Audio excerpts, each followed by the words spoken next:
دیکھ کر ان کا روضہ میں کیسے ان کو کہہ دوں کہ دیکھا نہیں ہے۔ اللہ اللہ وہ اسرا کے دولہا، اللہ اللہ وہ اسرا کے دولہا، ہے وہی دین و دنیا کے دولہا۔ اللہ اللہ وہ اسرا کے دولہا، ہے وہی دین و دنیا کے دولہا۔ بارگاہ رسالت مآب میں نذرانہ عقیدت پیش کر رہے تھے لکھنؤ کے ڈاکٹر رضوان الرضا صاحب۔ یہ نشریات آپ سن رہے ہیں آل انڈیا ریڈیو کی اردو سروس سے۔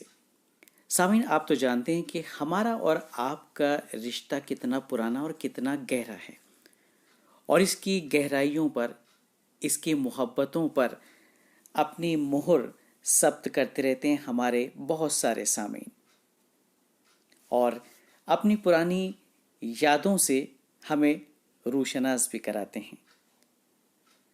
دوستو، پرانی یادیں نہ صرف ماضی کے اوراق پلٹتی ہیں بلکہ کچھ رشتوں کو استوار بھی کرتی ہیں۔ چند خوبصورت یادیں لے کر اس وقت ہمارے ساتھ ہیں اردو سروس کے ایک مستقل اور بہت پرانے سامع، اور خاص بات یہ ہے دوستوں، آپ کا اور اردو سروس کا رشتہ بڑا گہرا ہے، بہت پرانا ہے۔ تقریباً 47 سال سے یہ محبتیں ہیں آپ کی اور اردو سروس کی۔ اور اپنے خیالات کا اظہار فرما رہے ہیں دبئی سے جناب طاہر منیر صاحب۔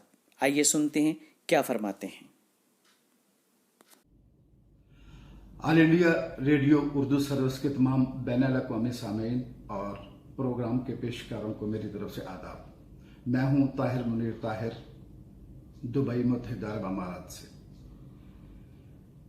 بیرون ملک آنے سے پہلے میں پاکستان میں رہتے ہوئے آل انڈیا ریڈیو کے سبھی پروگرام باقاعدگی سے سنتا تھا اور ان میں شرکت بھی ہوتی تھی باقاعدگی سے، لیکن جب سے بسلسلہ روزگار ملک کو چھوڑنا پڑا تو پروگراموں سے رابطہ میرا سعودی عرب جا کے بھی رہا، اور جبکہ دبئی میں آ کے یہاں بھی رابطہ رہا۔ یہاں دبئی اور سعودی عرب کے کچھ حصوں میں آل انڈیا ریڈیو اردو سروس کی نشریات شارٹ ویو پہ تو آتی تھی، لیکن میڈیم ویو پہ بھی ہم سن سکتے تھے، اور وہاں سے میں نے شرکت بھی کی، الخبر سعودی عرب سے اور یہاں دبئی UAE سے۔ آل انڈیا ریڈیو سے میرا رابطہ 1973 کا ہے، جس کو 47 سال گزر چکے ہیں، اور یہ ایک بہت بڑا عرصہ ہے۔ 3 سال کے بعد اردو سروس کے پروگراموں کے ساتھ میری نصف سینچری مکمل ہو جائے گی۔ آل انڈیا ریڈیو سننے سے جو سب سے بڑا فائدہ مجھے ملا وہ یہ کہ بہت اچھی اردو سننے کو ملی، لفظوں کا چناؤ، تلفظ اور ادائیگی کا پتہ چلا، جس سے ہمارے علم میں بھی اضافہ ہوا۔ آل انڈیا ریڈیو کے پروگرام ویسے تو سب کے سب بہت اچھے تھے، لیکن کچھ ایسے پروگرام ہیں جو امر ہو چکے ہیں۔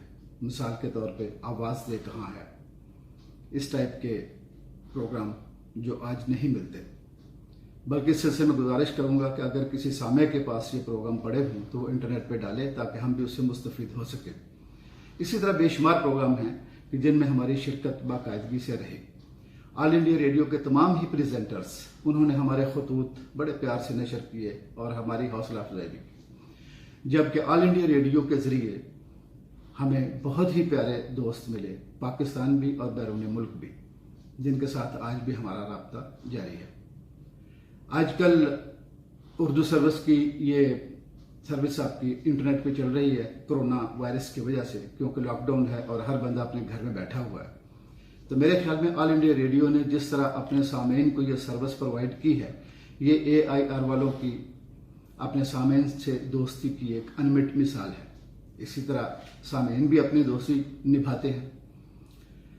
سننے میں یہ آیا تھا کہ آل انڈیا اردو سروس کے پروگرام شاید میڈیم ویو پہ بحال نہیں ہوں گے۔ ایسا نہیں ہونا چاہیے۔ AIR کی انتظامیہ سے ہماری گزارش ہے کہ جیسے یہ لاک ڈاؤن کے دن ختم ہوتے ہیں، اردو سروس اپنی پرانی جگہ پہ بحال کی جائے تاکہ لوگ میڈیم ویو پہ بھی سن سکیں، کیونکہ ہر بندے کی ایکسیس انٹرنیٹ پر نہیں ہے۔